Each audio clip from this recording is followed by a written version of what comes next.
Hi, and welcome to finally another episode of Kasper On BI.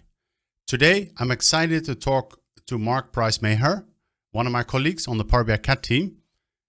He works on the Synapse part of our CAT team, and I'm excited to talk about Synapse because we've been hearing a lot about it, but for a lot of us in the BI space, we're not really that familiar with it. What is Synapse? We're going to figure out what are all the things that you can do, what are some ideas around it, and in short, really learn more about Synapse, because that's how I like to roll. I like to learn about things, so you will learn about things too. So with that, let's go to the episode.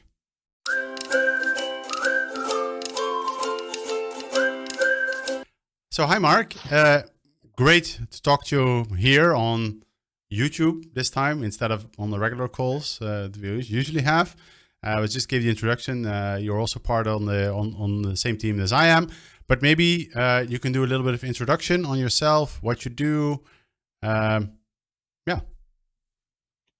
so I work on in the same team as Kasper, but I work in the Azure Synapse. It's called the Azure Synapse CSE, and essentially our job is to help people use Synapse and get around. Yeah, we have the biggest customers with the biggest problems adopt Synapse, and when we talk about Synapse, we're talking about the entire thing, not just one particular product. So, and I've been at Microsoft for about 5 and a bit years, so I'm still a Microsoft baby. I still consider myself quite young from that point of view, and I've been in this team for about 3 years. Yeah, that's quite long. Yeah, I mean, for how much? 5 years is not that long. I actually remember meeting you at the conferences in the UK first time. Yes. Oh well, yeah. I was a bit of a. I won't use the term, but I used to go to a lot of conferences. I used to help out at SQL Bits. I used to run some conferences in the UK. I don't really do that anymore, but yeah, so I've been doing that for, I don't know, I mean, that's for quite a few years. I think over 10 Yeah. years I've been doing conferences, running a local user group in Southampton, and then doing things like SQL Relay that turned into Data Relay, some SQL Saturdays down in Exeter, helping out on some other ones. I used to love helping out at all those events. And Yeah. seeing behind the curtain of how an event is run is also is almost just as good as going to it. And actually, the social part of going to the events was a bit I would actually enjoy. That's why I go to SQL Bits now. Is you get to see all the people you haven't seen for a year. Yes.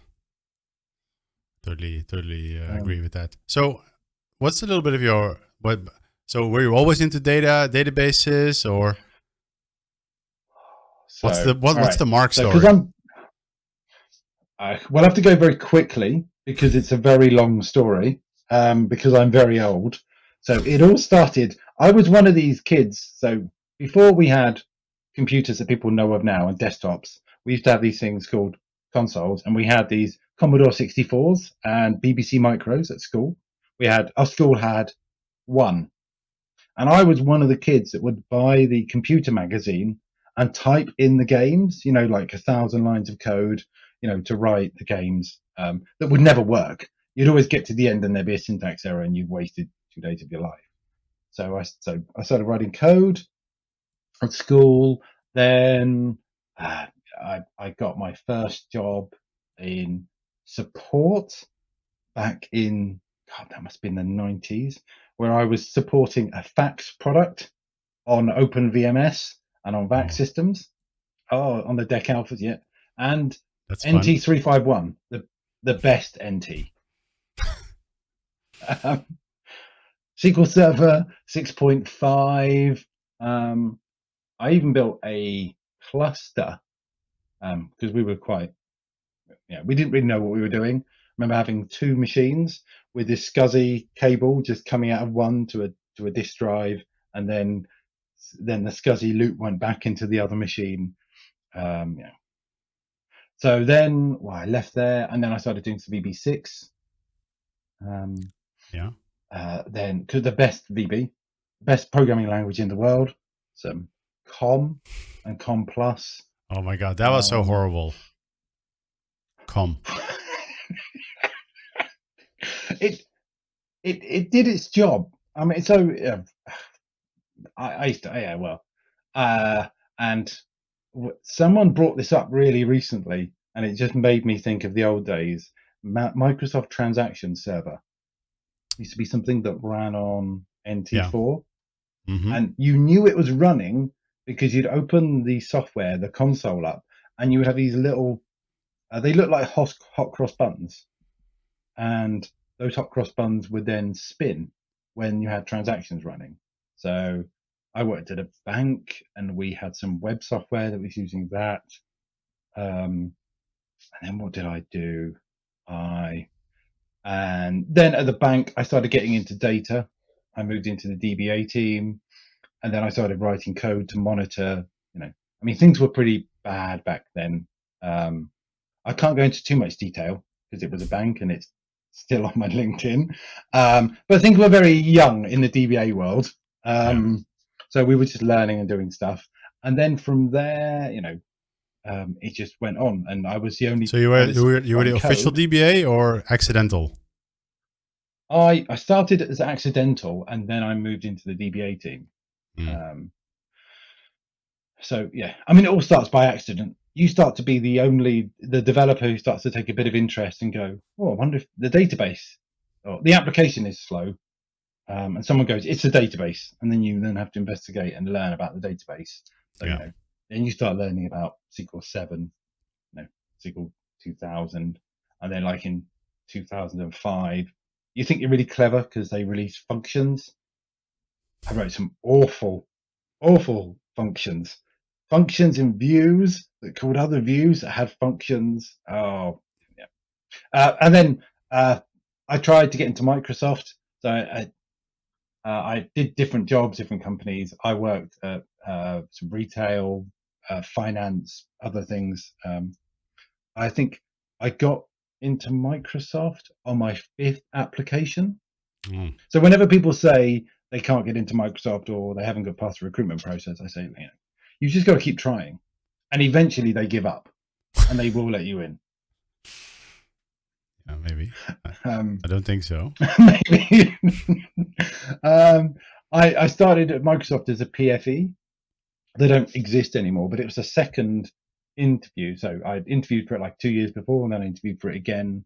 And I'd been doing Oracle for 2 years, and then at my height of my SQL, they didn't, I wasn't good enough to be in the team. But after spending 2 years working on Oracle, and then I joined, and then just being a PFE, and then coming to this team, and then working on Synapse. So it's a long, rambling story, but it's it's how I got here.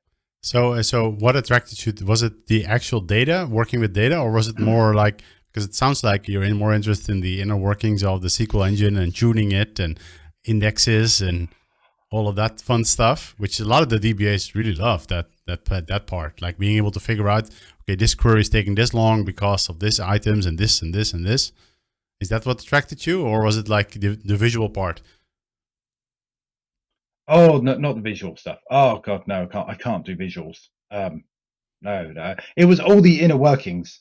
And so it's got, so you know how code works. And if you're a developer, you start looking at the SQL engine, and then you start looking at kind of how stuff runs slowly. And then you go, well, can we make it faster? And then you look at, and you then start investigating, well, you've got these things called indexes, and then you've got stats. And then, well, a lot of the time they're out of date and people aren't doing things. And then you've got, well, that index isn't being used. And then you learn about saggability. You learn about, those data types are not quite the same. Or I'm doing some weird thing like with functions in where clauses, and then it's running and it's performing terribly. And so it's one of those things that if you do it well, you can actually get things running really quickly and feel like you're solving problems. Without putting in, with a lot of background effort, because you've learned it, and it takes quite a while to learn it all. So but it's one of those things. It's a problem solving, I guess, that I really liked.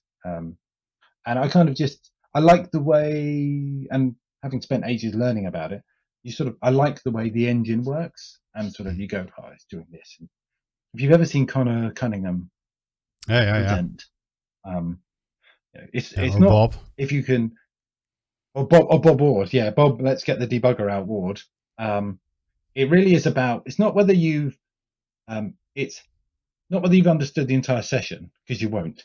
It's how long you can hang in there before they've blown your mind. And this is why I love That's the keynotes at SQL Pass. What's it? David DeWitt. Oh my God, they were so amazing. I don't think I've seen his. Oh, you should. I mean, you can still go look and watch them. They are so amazing. They're the best sessions I've ever seen. I didn't understand everything of it, but it was just so good. SQL Pass Keynotes, David DeWitt. Okay.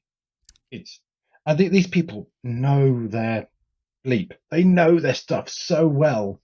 It's you got total respect, and I guess that's part of it. You start to think like the optimizer. When you start thinking like the engine, you start thinking, oh, okay, well, it's going to do this, it's going to do this.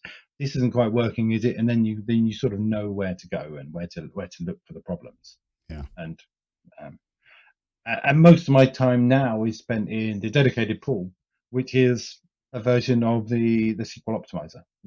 It's a slightly modified version because it's an MPP engine, but it's still underneath the covers. It's still good old SQL Server at heart.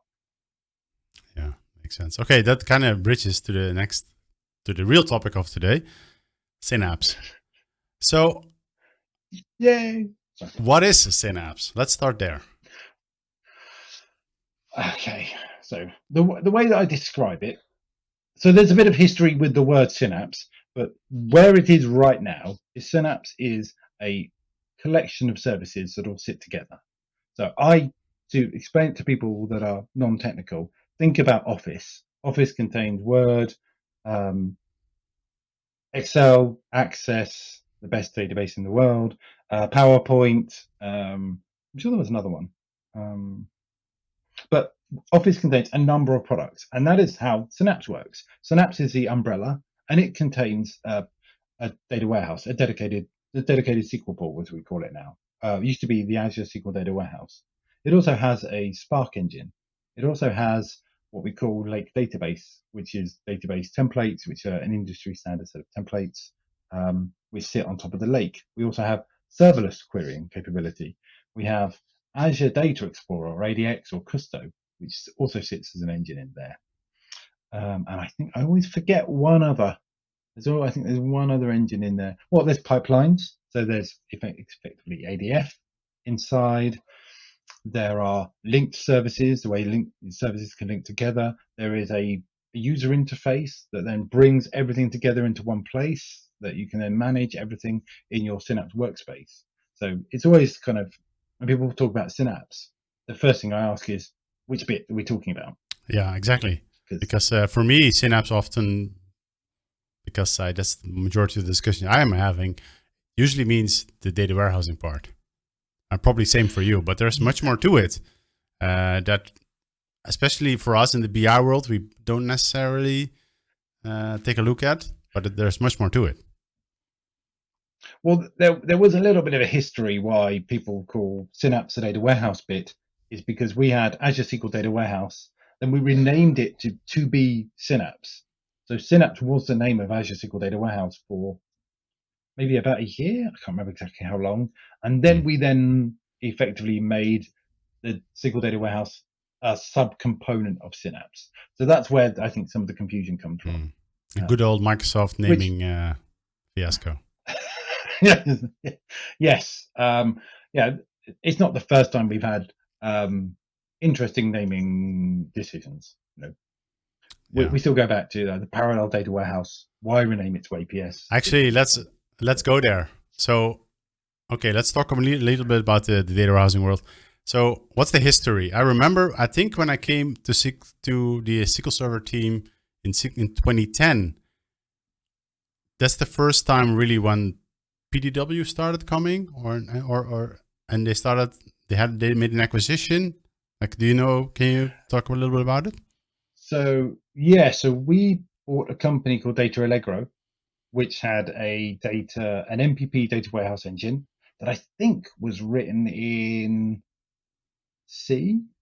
And I think we rewrote bits too, and we took a lot of that engine and that technology and a lot of the concepts, and then we rebadged it as the parallel data warehouse.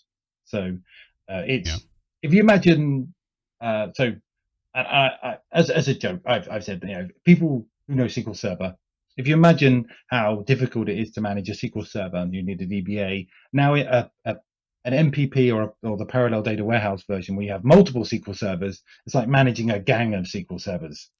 So you then have all the problems of controlling them all and making sure they're doing the right thing. So that's where some of the real differences lie in between the engines. Underneath is still SQL Server. So we had Data Allegro became PDW. Then we added in some Hadoop engine into that product. So that was a rack. So effectively, that was a Yeah. physical piece of tin that people would get shipped to their data center. That And I there are remember. Yeah. horror stories about people having to remove the doors or even reinforce the floor of the data center because it was so big. Oh. and people still have them now.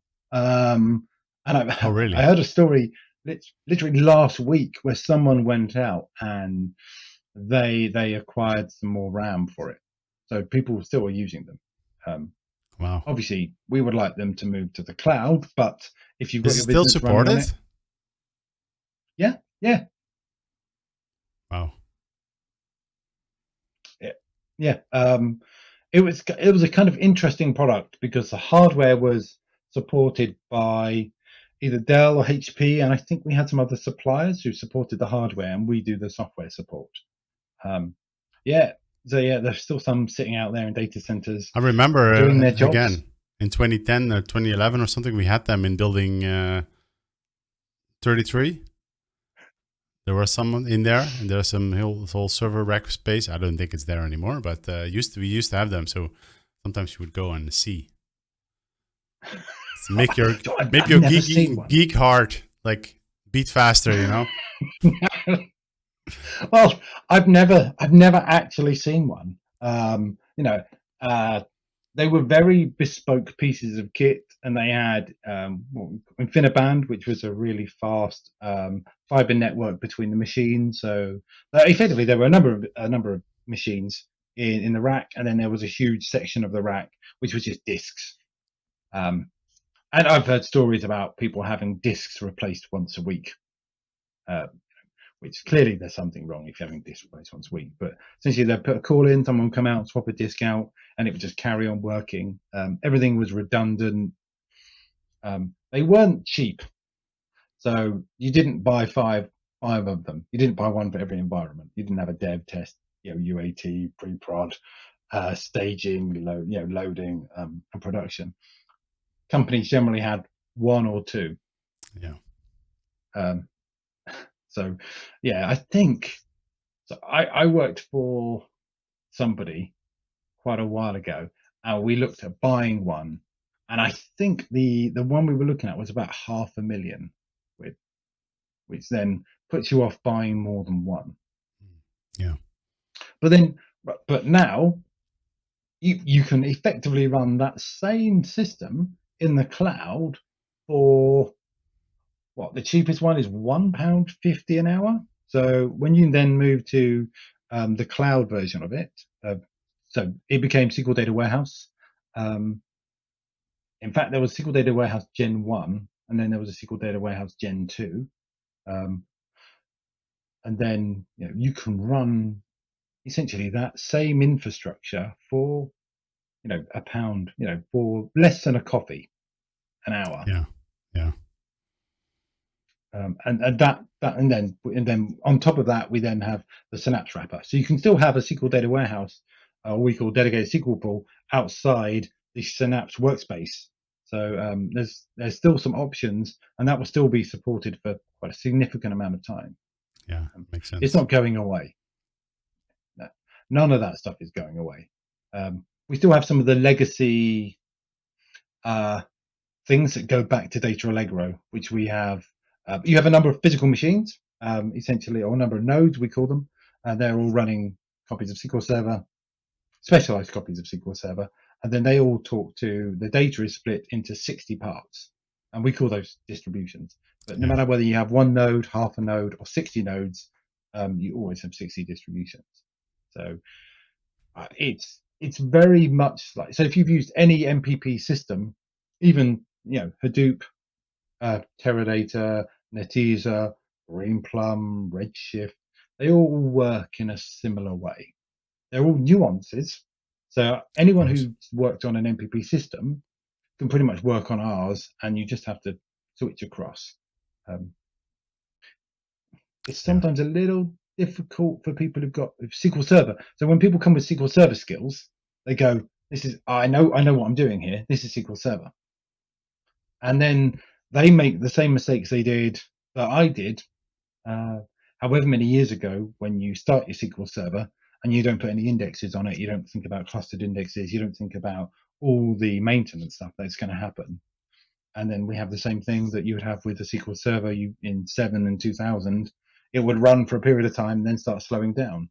Yeah. So people don't think about the indexes. The clustered indexes need to be rebuilt. Your stats need to be updated. So there's a whole level of maintenance. So even though it's running in the cloud, so we have to, I have to apologize for this. Even though it's running in the cloud and everything is all automated and everything is magical, you still have to update stats and you still have to update indexes. Yeah. Um, I mean, because under the covers, it's a lot of it is still the same code base. Oh yeah. Yes, yeah. So It's still SQL Server. Yes, under the covers, it is. Well, it is. It's a SQL. They are SQL X's running. They are just slightly tweaked to work in the MPP mode, but essentially it's the same code base. yeah.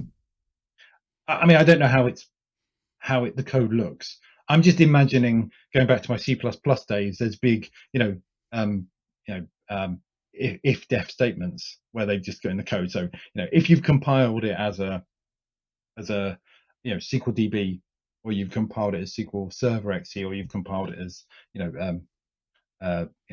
Synapse or dedicated pool, you'll get slightly different features in it. Yeah. Makes sense. All right, cool. So that's a little bit of history. Let's go back to Synapse.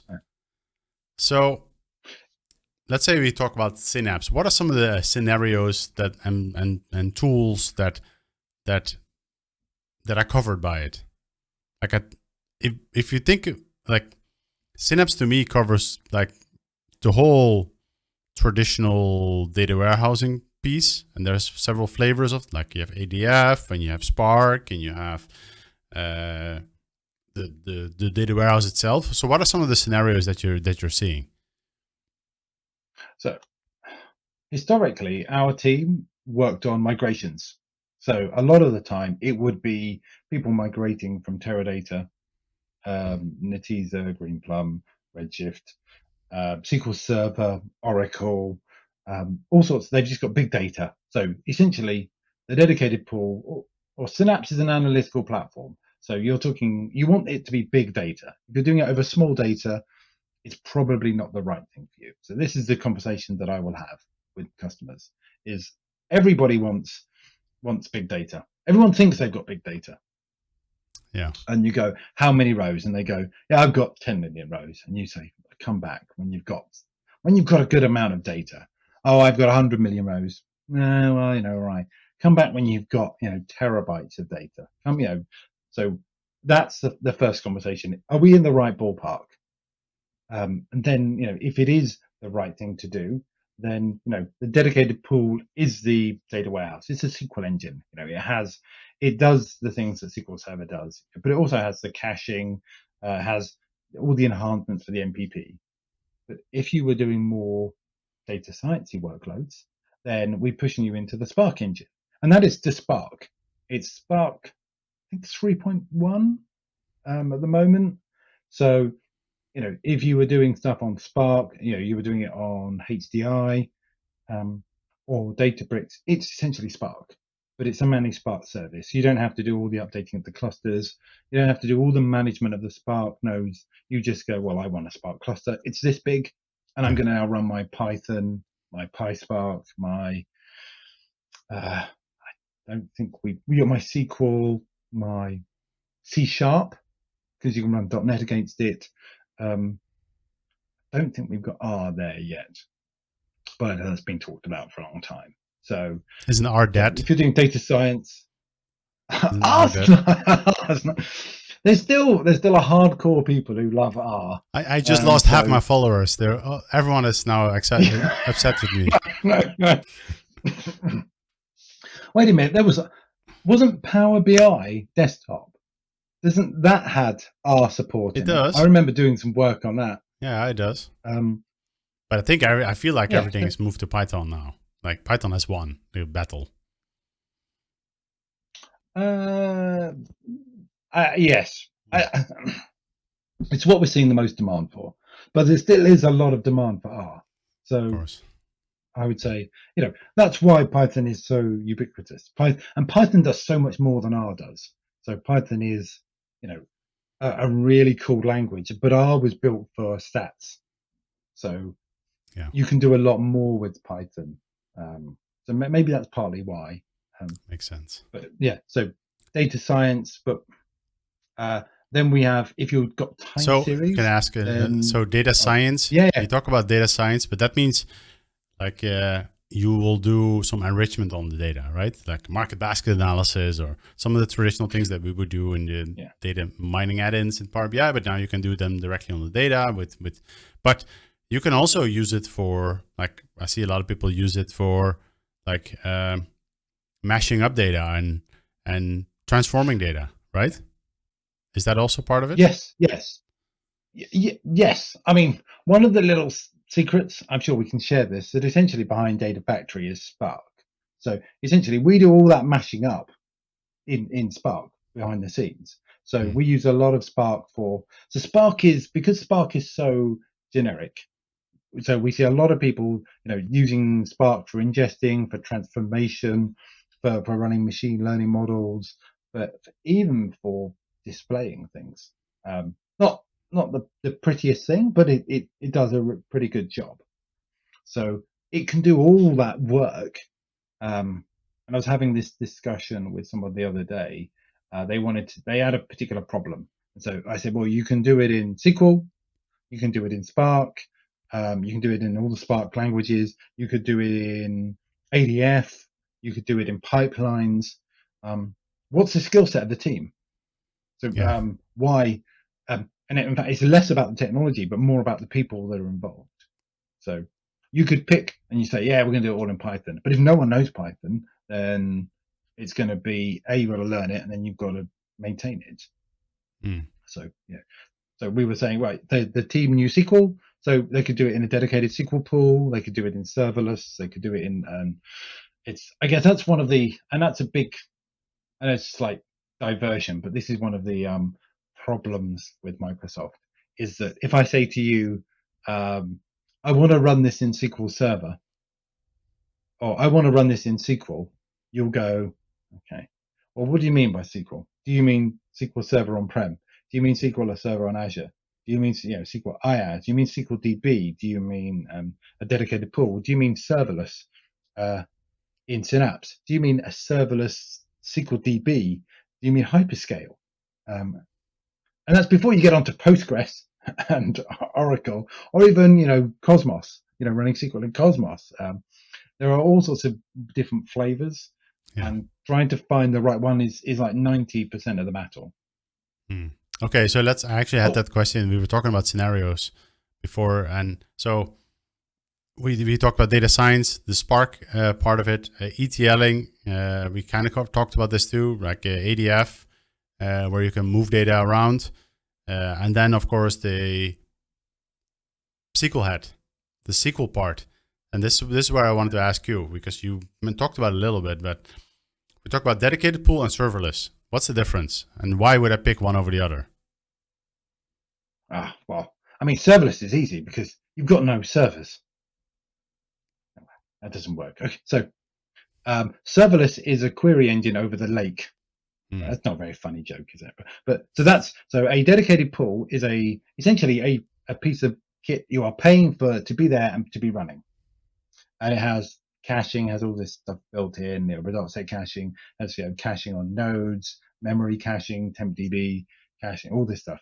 And then serverless, essentially, all you do is you write a SQL query that then queries data from files. So the basic version is you're querying data from files.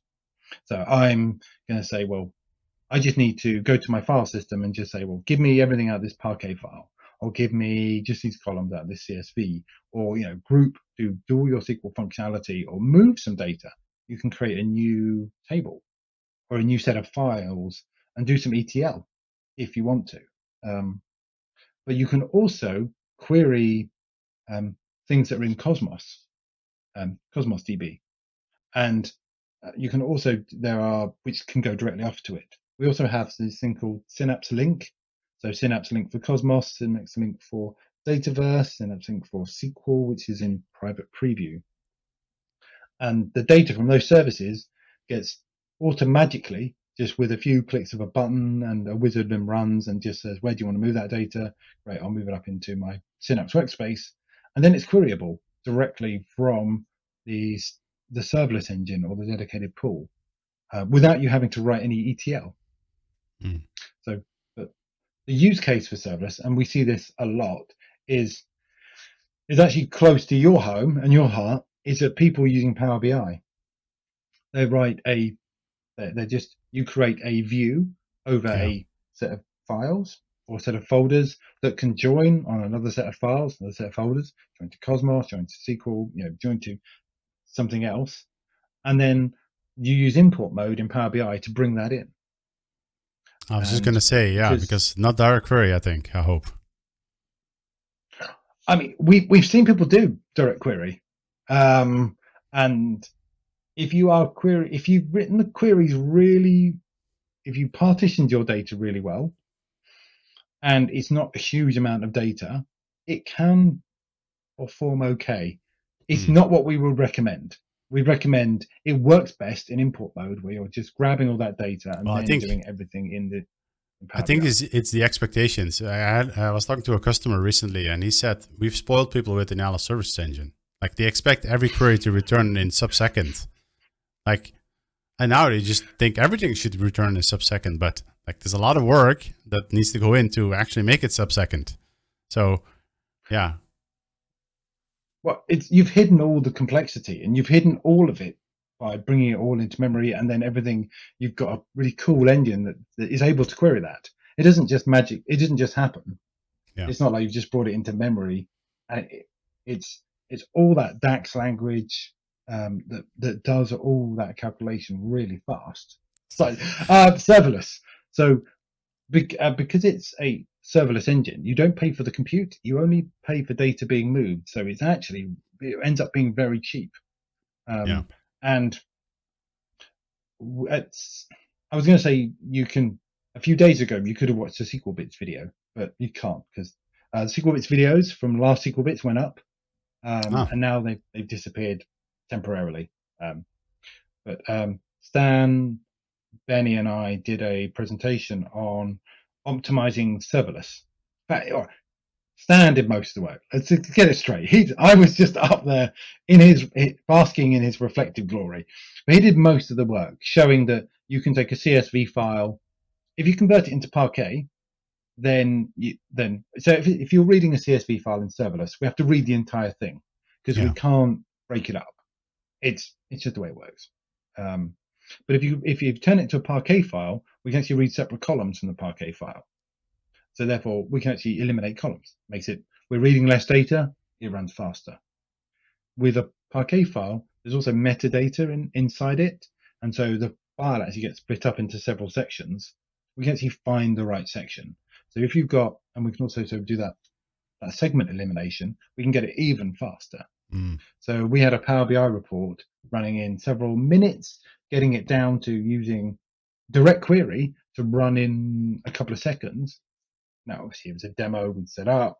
We knew what the answers were going to be, but we showed you all the steps of how to do it. So when that goes up on YouTube, we can pop that into the description. Yes. So I think people it's one of because it's very new, people are not using it to its fullest potential. and that may take a good couple of years before people get really good at it. And I don't work in, so I know the guys in that product team. There's loads of performance improvements coming along, and loads of things to make your life a lot easier. Yeah. So something that I go on about, and I'll keep going on about, data types. This is the same with Power BI. If you're choosing a big int over an int and it should be a small int, or you're saying this is a varchar 4000 column, the engine just goes, well, this is what it is. I'll do the best I can. But if you choose the best data types, the engine can do the best compression. It can make the best choices. And actually it makes, in dedicated pool, it can make a massive difference. I took processing jobs that would run in about 18 hours down to about 20 minutes just by changing data types and choosing the right data types. Actually, in Power BI, it doesn't really matter that much, but oh, really? Yeah. But I mean, the data is different most of the time anyway than more when we talk more about relational data. There's no text most of the time anyway. Yeah, there's some small strings, but that's it. So okay, yes. So let's talk again. So the main difference between serverless and dedicated pools, it means serverless, there is nothing. Like it's a SQL hat on top of data sitting in the lake, right? Yes. Simply said. And yes, and how you pay for it. That you're paying on demand rather than paying for the engine to be running. You don't control the amount of resources that are applied to the query. So that's the other thing. So in a dedicated pool, you can scale it up. You can go from 1/20th of a node to 60 nodes. In a serverless pool, it works it out based upon the stats that it collects and how many files and what it thinks it can do. So makes sense. And then you can only tweak it. Yeah. And then when you talk about the dedicated pools, that you have resources running, but then you also move the data into the dedicated pools, right? Is that the way it works? So if you've got the data on the file system, so just like a SQL Server, you've got to import it. So most of the time, all right, we haven't done this yet. It depends. So you import the data into the tables in the dedicated pool. That's normally how you would do it, and you would import that either using a tool like ADF, pipelines, Spark. But essentially, when it's importing, it's using a tool called either Polybase, which is just effectively a pointer to files on the lake, or there's a new command called, well, not so new anymore, called copy into. So essentially, you can then query the files on the lake to bring them into the dedicated pool. And you can just use that. So you can just leave files outside the data warehouse, but it doesn't cache it. So I could query files, Parquet files, even Delta files, CSV files, JSON files, awk files. There's a few other formats that we support. But normally you would bring it into the data warehouse and then you'd put it into a table. And this is where it starts to get a little bit more complex. And this is where some people get a bit confused, and because we make it a little bit harder, because the first thing is you would choose, just like in SQL Server, you would choose an index. So the default is a column store index, but you can leave it as a heap, and you can also have clustered indexes, and you can have non-clustered indexes. So generally, a column store is going to be the best option. Depending on the amount of data and the type of data, let's say column store. But there are advantages. If you're loading into a heap, it's just going to stream that data in. A column store, we have to apply column store compression on top. So actually it can take a little bit longer. But if it's in a column store, we write less. So I've never found a way to say this is a perfect way of doing it. It will always depend. That kind of reminds me of another thing you were mentioning earlier, and this is probably also good for me to learn. You were talking to me before about, okay, when you move from SQL Server to data warehousing or APS or PW or whatever you want to call it, dedicated pools, the big change and difference is MPP. What is it that makes a difference? So it's the way that, so the first few steps, so the distribution. So when we're, so we get to the next step. What is it? So this is, Let's start there. The MPP is massively parallel processing. So it essentially, on a single SQL server, you've got one motherboard, some memory, some storage, and some cores. And they can be split up. And you can run multiple copies of SQL Server. But essentially, it's one machine. In MPP, you have separate machines. So we can have essentially 1 to 60. And each machine has cores, its own memory, its own storage. So it's a way of, in SQL Server, really all you can do is scale up. You can have more RAM, you can have more CPU. Yeah. Like in other in services. MPP systems, yes, exactly, yeah. But in MPP, you add more nodes on. So I'm not quite sure how that would work across in the Power BI world, but it's essentially the analogy. So the analogy is that if you go to a supermarket and there's just one till open, so one person is getting served at a time, but then at some point they open a couple more tills and people then spread out, and then you get more people processing and more things happening and going through the queue, going through the checkouts at the same time. So essentially, it's just adding more nodes that do more work at the same time. Mm. In theory, that's all magical and that all works, but the system has to know and how to split the work up and then assign the work to the machines. Yeah. So that's where it starts to get a bit sticky. That makes sense. Underneath, and that's why we have this hard number of 60 distributions, which comes from the data Allegro days. So that is, our data is essentially always split into 60 parts, no matter what you want. So no matter how big that table is, and this is something you'll see, even if you've got one row, you still have 60. When you do create table, let's say create table Kasper, actually in the background, I have 60 tables. They've all got GUID names. You don't see them, but to the user, it just looks like table Kasper. Now, if I insert one row, it just goes into one of those buckets, those 60 buckets. So whenever then I query it, it has to then go, I don't know where that data is. So each of my machines has to query all of those distributions to find that one row. So it works really well when you're dealing with huge number of rows and analytical queries and group bys, millions of rows. It works really well over. If you're doing it over 1 or 2 rows, it's not the right. It isn't the right solution. You want to be going to SQL Server. So it's mostly also it's for querying, right? It's for querying and not, because I can imagine inserting is also takes way longer in an MPP system than it does in a SQL Server world, or is that's not the case? So in our engine, yes, it can take between a second and 2 seconds to insert a single row, because it's still treating it like it is billions of rows. So it will go, oh, how do I split that work up? I need to push that over 60 machine. I need to put that over 60 distributions. Oh, I've only got one row, that just goes into one, and then the others essentially don't have any work to do, and then they have to wait for that one to come back. So in our MPP engine, it is very, very, it's not efficient to do that. So we advise people not to do OLTP work in our data warehouse.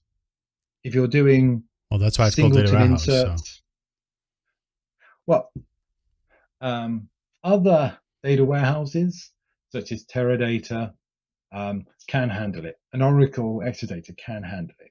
So depending on the implementation, they can handle it better. Now, I guess I'm not going to give anything. We are working on that, and we have lots of improvements coming in that area. So we can get down to that speed. It's just it's being worked on. Yeah, makes sense. All right. So MPP still, means, would you want to do it? So MPP, massively parallel processing. Yeah. So lots of machines all doing heavy grunt work, and Spark is an example of an MPP engine as well. So that's the first bit, and then we distribute your data over the disks. So what happens is, so if you imagine in an MPP world, I say select star from Kasper, where age is bigger than where age is under 100. Right. Sorry. I'm not very good at making this stuff up. So then it goes to, we call the head node or the control node. And then that breaks it down and says, right, based upon some stats and information I know about the table, this is a kind of query plan I need to throw at it. And then it then splits that down into queries that run on those number of nodes. So it might have 5 machines. It splits it out into 5 separate parts. Those machines then run it against the distributions that they own, and then it then returns that back. So if you were doing a very simple select a single row, it's not very efficient. But if I was doing group by, the control node gets a query, breaks it down into smaller chunks, and then each of those machines can do the group bys and then return it to the control node, and then aggregates the results and sends it back. So it's that's where the engine works really well. And that's dedicated pools. Yes, yeah. So and there's caching, result set caching. So if you were hitting the same query over and over again, so even if you've got a Power BI dashboard that's in direct query mode, and when you go into the dashboard, it's running the same query for everybody until they customize it, that can run in milliseconds because it caches a result of that query. And then when people come in, they query it, they just get the cache result and it returns it back really, really quickly.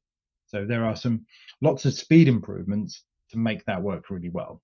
And each machine has got NVMe disks in, so it doesn't have to go off to the storage. So the biggest complaint I think that people have, so it's always the elephant in the room, is that people say it costs a lot. But when you break it down and you tell people what they're getting, you're getting a machine with 300 gig of RAM, 1.5 terabytes of disk, you're getting SQL Server licenses. It actually isn't a lot. And you can pause it when you're not using it. So we do have some customers that do some processing, suck the data out, put it into another tool, like bring it out into Power BI or analysis services, and then shut the dedicated pool down. And then you don't pay for it. Makes sense.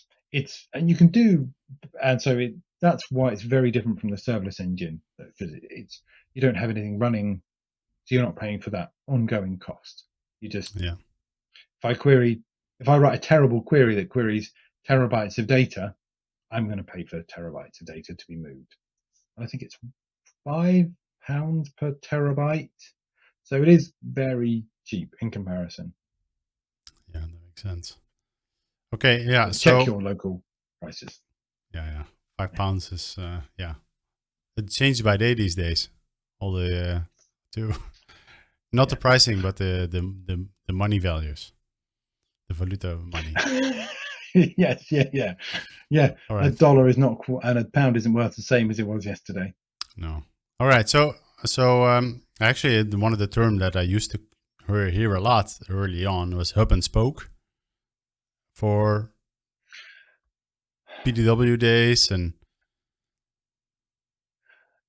Yes. So that was one of the challenges with PDW, and with the first version of, I think the first version of Gen 1 of DW had similar limitations, was that we restrict.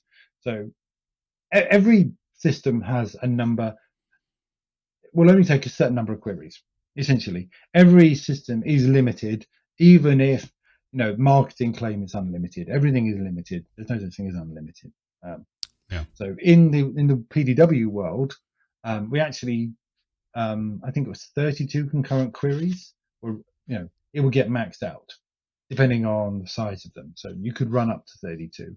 So what people would do is, instead of people hitting the PDW, they would actually bring all the data out to analysis services on-prem, and then you would query the analysis services.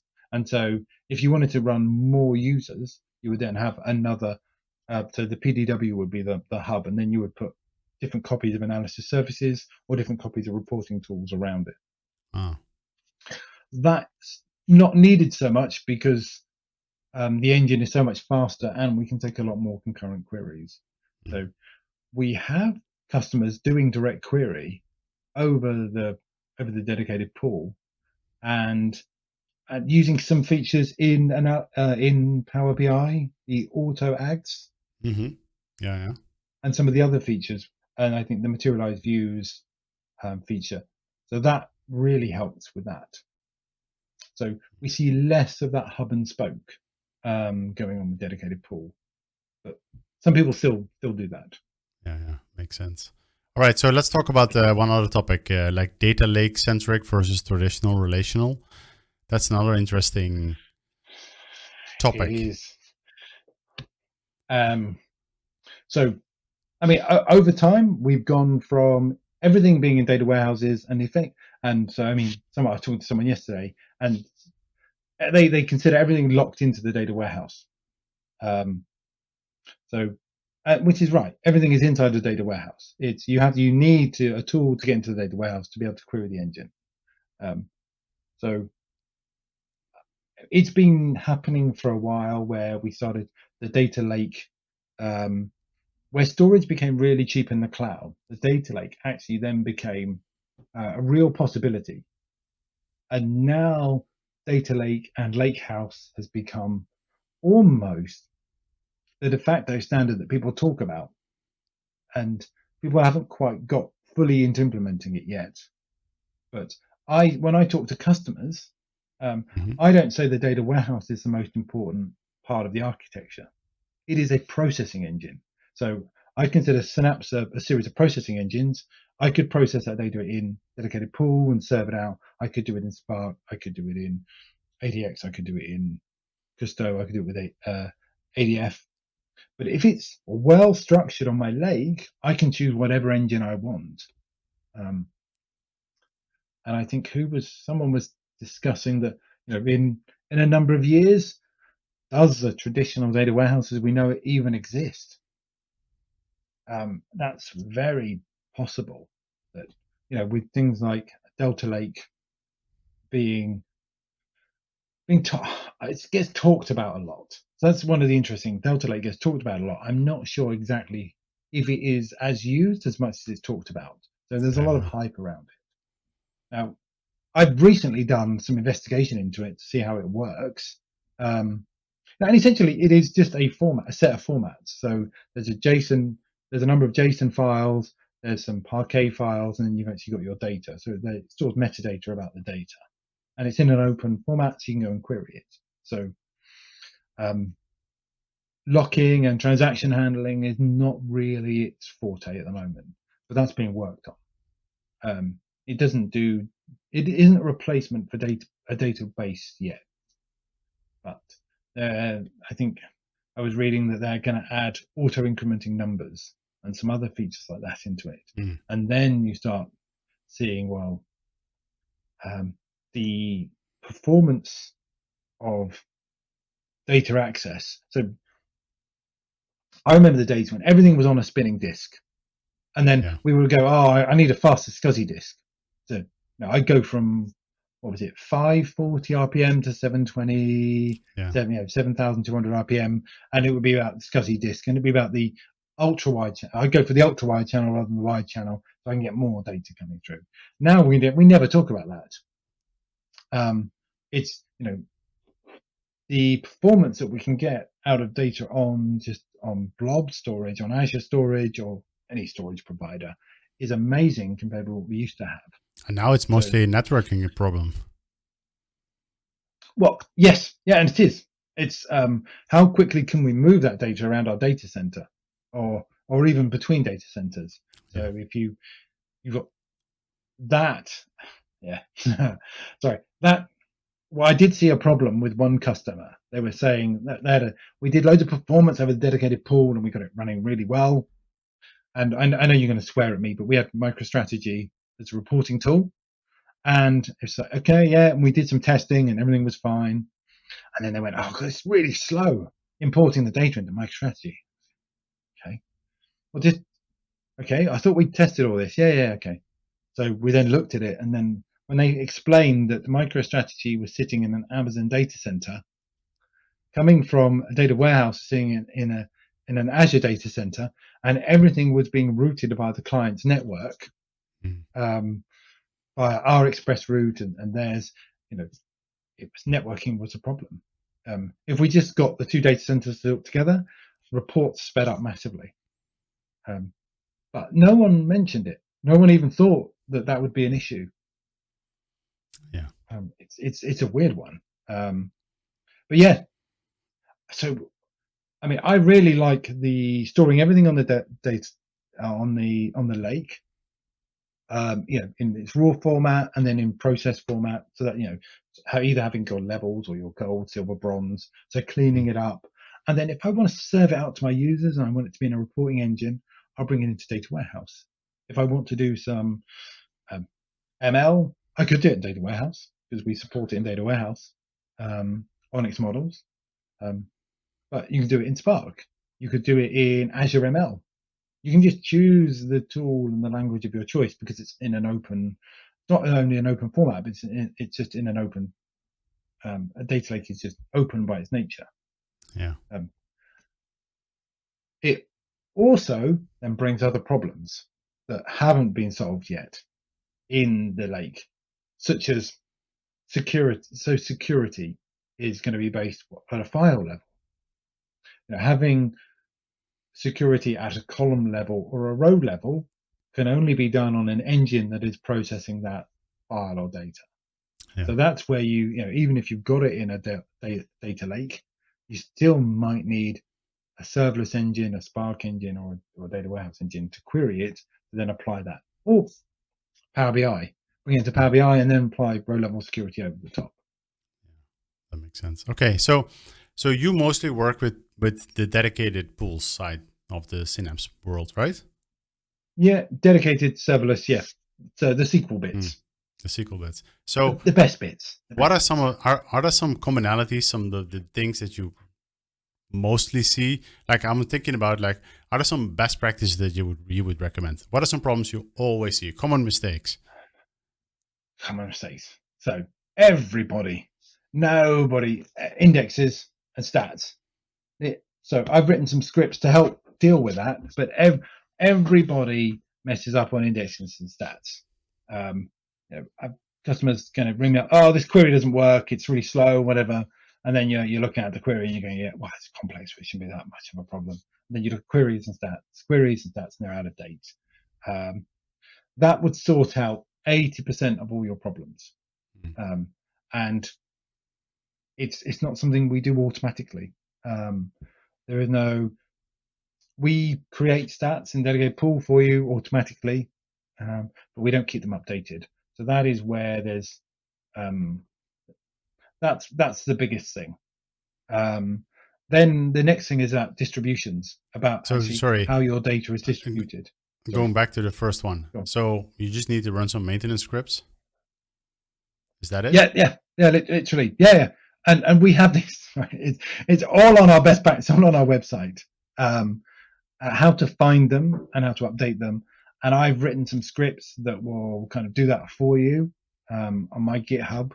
So it's essentially you just run a DMV that tells you, oh, these stats are out of date. Go and rebuild them. Go and update them. These CCIs are fragmented, or these CCIs are too small. So we have some scripts.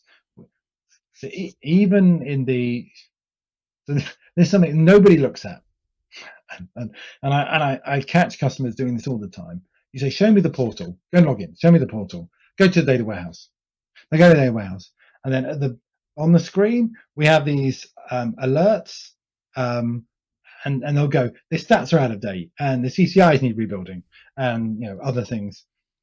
Change the table distributions, and it's in front of them on the screen, and they're going, I don't know what to do to make it faster. And you're going, the system is telling you. Right? You just need to look at the screen. The system will prompt you to do it. It won't do it for you, but we have these advisors running in the background. So when you log in, it gives you that basic information and the scripts and how to fix it.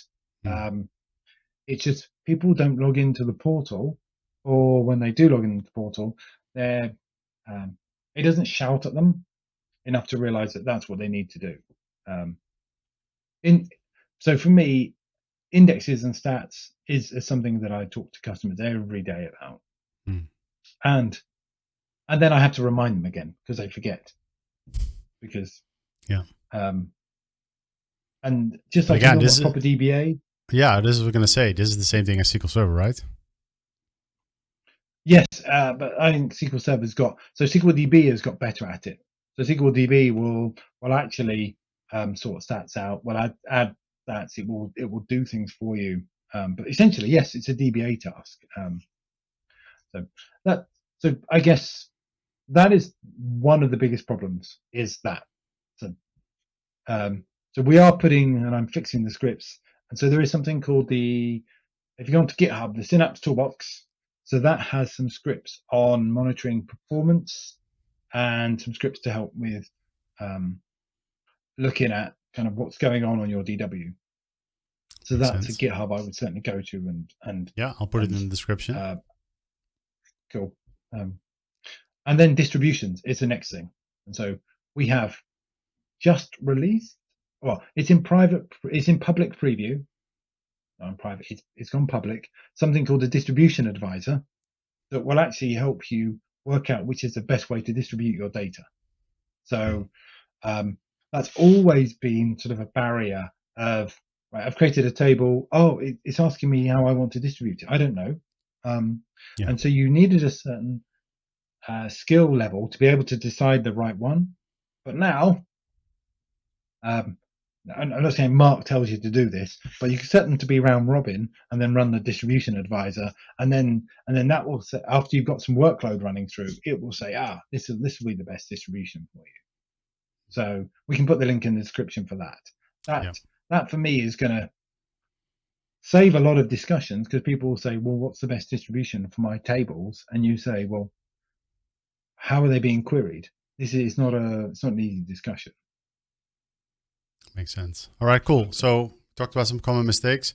So the other thing that I wanted to talk to you about is like, okay, so I am a traditional SQL DBA, and I want to get into this world of or a BI developer, and I want to look more into the data world too. What do I need to learn to move to Synapse? Where do I start?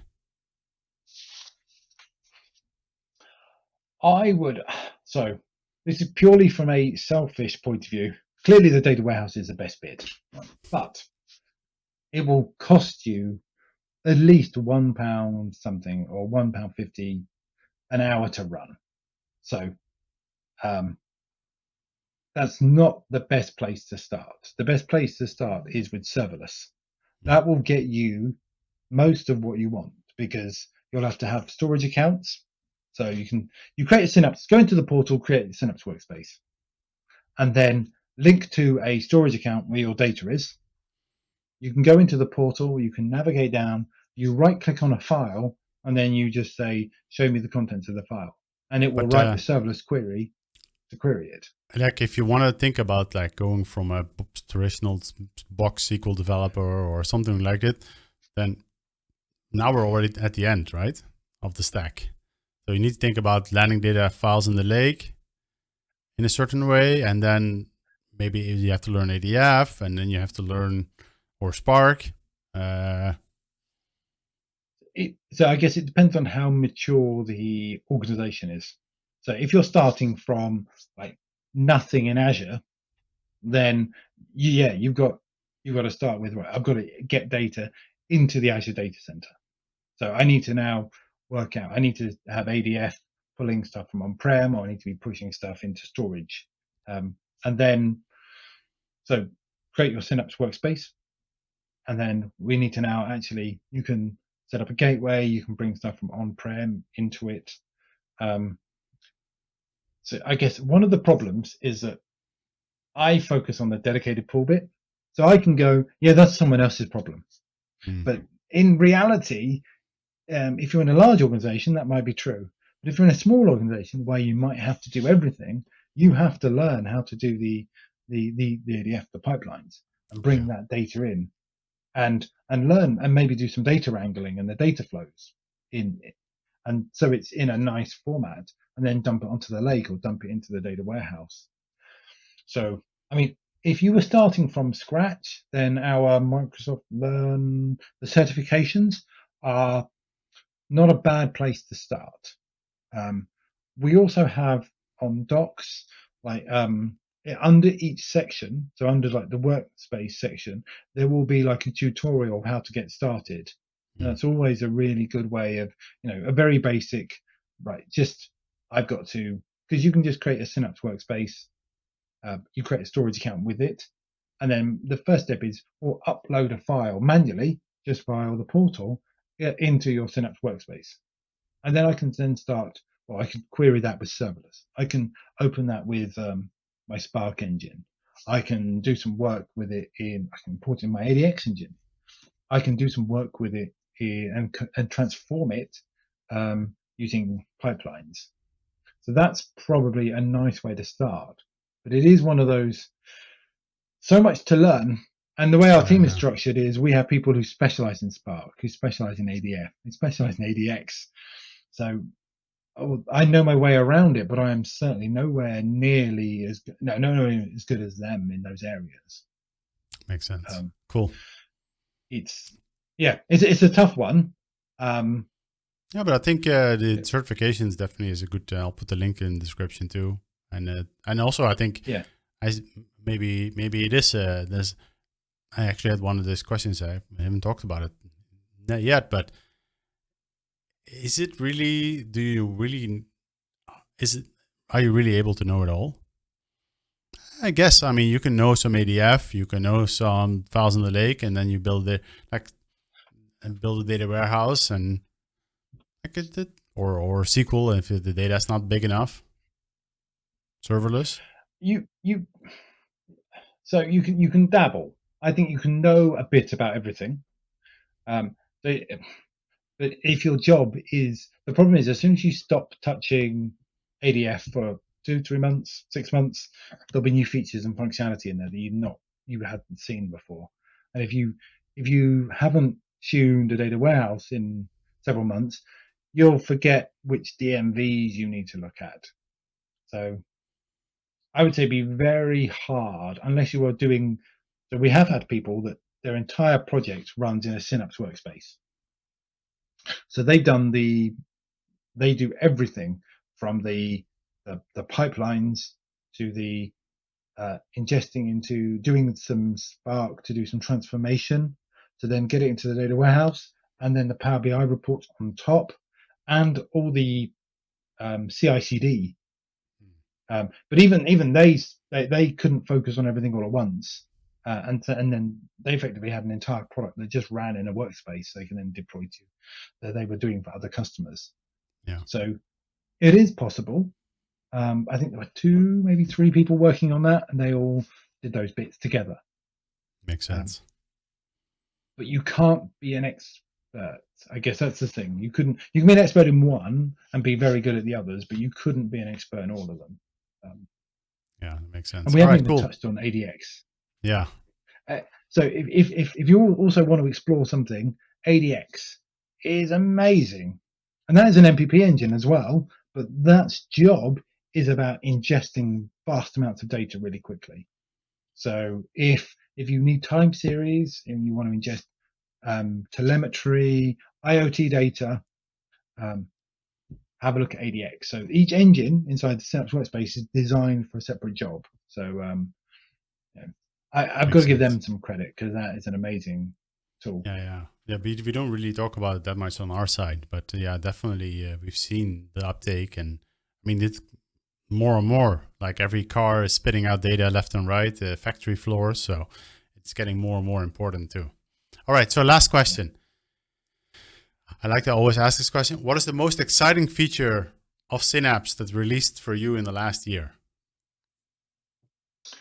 I think so. For me, I would say it's got to be, and these have just come out. So multi-column distribution, which doesn't sound too exciting and sexy. Essentially, you can distribute a table over multiple columns. We've been waiting for it forever, and so it's a geeky technical thing, and it's really going to help people migrating from Teradata and Netezza. And it will make the system perform. It'll be a big speed improvement. And then the other bit, which is I'm looking at now, and these are the both public preview, is a distribution advisor, which I mentioned. So it's going to tell you, oh, I think you should be distributing your table. So it removes a barrier of skill so the barrier of entry to get into a DW, I mean, apart from the cost, has been quite high. Technically, you need to know about the MPP platform. You need to know, normally people would get 3 or 4 days of training from Microsoft before they start playing with it.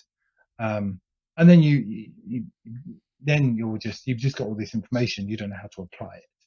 So this will just be a great way of going, I've got some workload. I've got some tables. Let's see if they're good.